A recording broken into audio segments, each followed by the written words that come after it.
సుందర్ తెలుసు sir 20 days అన్నా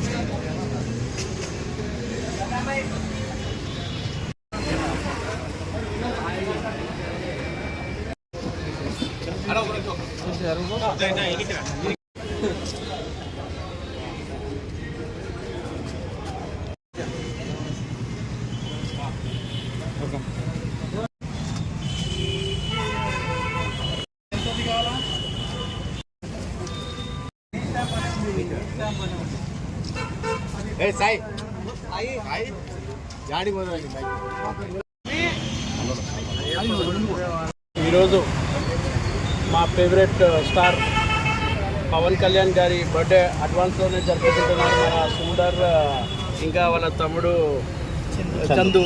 చాలా ఎందుకంటే మేము ఎప్పుడు చూసాం ఏదన్నా ప్రోగ్రాం కానీ వీళ్ళు ముందుంటారు. అది కూడా ఇప్పుడు మా రాష్ట్రానికి డిప్యూటీ సీఎం పవన్ కళ్యాణ్ గారు మొన్న ఎలక్షన్స్లో చూసాం ఆయన కృషి ఎంత ఉందో. దానికోసం మేమందరం తెలుగుదేశం పార్టీ కానీ జన సైనికులు కానీ ఇది ఒక పండగలా జరుపుకుంటామని, అట్లానే ఈ చందు సుందర్ ప్రతిసారి బ్లడ్ క్యాంప్ ఇట్లానే జరపాలని. నంద్యాలలో కూడా ఇంకా చాలా ప్రాబ్లమ్స్ ఉన్నాయి, మీరు కూడా ముందుకు రావాలి.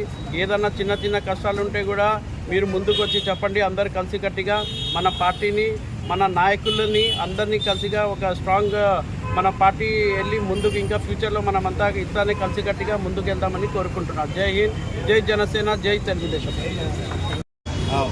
మా అధినేత నారా చంద్రబాబు నాయుడు గారు 30 years అయింది ప్రమాణ స్వీకారం చేసిన ఫస్ట్. మీరు చూస్తున్నారు అసలు హైదరాబాద్ రూపురేఖలు మార్చినారు.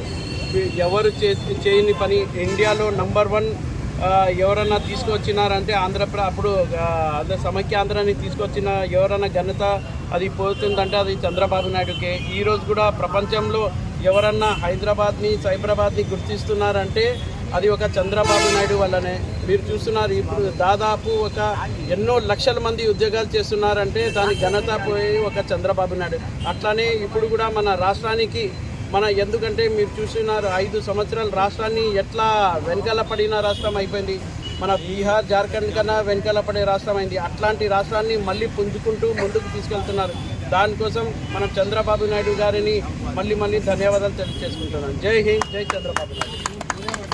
నారా చంద్రబాబు నాయుడు గారు 29 సంవత్సరాలు రాజకీయ జీవితాన్ని పూర్తి చేసి 30 సంవత్సరాలకి అడుగుపెట్టారు. ఆయన ఈ 30 సంవత్సరాల్లో ఎన్నో ఘన విజయాలు సాధించారు. ఈ రాష్ట్రాన్ని అభివృద్ధి పరిచారు. హైదరాబాద్ ఉమ్మడి రాష్ట్రంగా ఆంధ్రప్రదేశ్ ఉమ్మడి రాష్ట్రంగా ఉన్నప్పుడు హైటెక్ సిటీ మంచి ఐటీ కంపెనీలన్నీ తీసుకొచ్చి ఎంతో అభివృద్ధి చేసి ఎంతో నిరుద్యోగులకు ఉద్యోగాలను కల్పించారు. అటువంటి వ్యక్తి మన రాష్ట్రానికి ముఖ్యమంత్రి గారు చాలా అదృష్టము. ఎందుకంటే ఒక 5 సంవత్సరాలు ఒక సైకో ఈ రాష్ట్రాన్ని పరిపాలించినాడు. ఆ సైకో పాలన నుంచి మనకు విముక్తి కలిగించి భవిష్యత్తులో